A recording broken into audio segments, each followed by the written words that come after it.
এদিকে পুরনিয়োগ দুর্নীতি মামলায় তৎপর হয়েছে সিবিআই। আপনারা জানেন একের পর এক পুরসভা তাদের নজরে রয়েছে। আগামীকাল ফের জিজ্ঞাসাবাদে তলব করেছে সিবিআই। কথা বলবো, আমাদের প্রতিনিধি আবির দত্ত রয়েছেন টেলিফোন লাইনে। আবির, এবার কাদের ডেকে পাঠানো হলো? দেখো, পুরনিয়োগ দুর্নীতি মামলাতে তৎপর আরো সিবিআই আমরা আগেই দেখেছি বেশ কয়েকজন আধিকারিককে ডেকে জিজ্ঞাসাবাদের প্রক্রিয়া চালানো হয়েছে সিবিআই তরফ থেকে। এখন যেটা খবর পাওয়া যাচ্ছে সেটা হচ্ছে যে দক্ষিণ দমদম পুরসভা, বরানগর পুরসভা এবং কামারহাটি পুরসভার মোট 5 জন কর্মী তাদেরকে আগামীকাল সকাল 11টার সময় এনবিসিসি স্কোয়ার সিবিআই দপ্তরে ডেকে পাঠানো হয়েছে।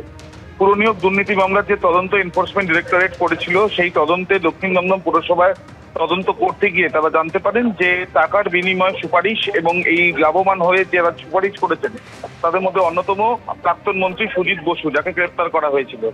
একই রকম ভাবে তদন্ত করতে গিয়ে মদন মিত্রকেও ডেকেও জিজ্ঞাসাবাদ করে এনফোর্সমেন্ট ডিরেক্টরেট। সমান্তরাল ভাবে এই তদন্ত চালিয়ে যাচ্ছে সিবিআইও। সম্প্রতি সিবিআই এর তরফ থেকে 5টি পুরসভার বেশ কয়েকজন আধিকারিককে ডেকে জিজ্ঞাসাবাদ করা হয়। এখন যেটা খবর পাওয়া যাচ্ছে যে 5 জন কর্মী পুরসভার, বরানগর পুরসভা, কামারহাটি পুরসভা এবং দক্ষিণ দমদম পুরসভার এই 5 জন কর্মীকে ডেকে পাঠানো হয়েছে।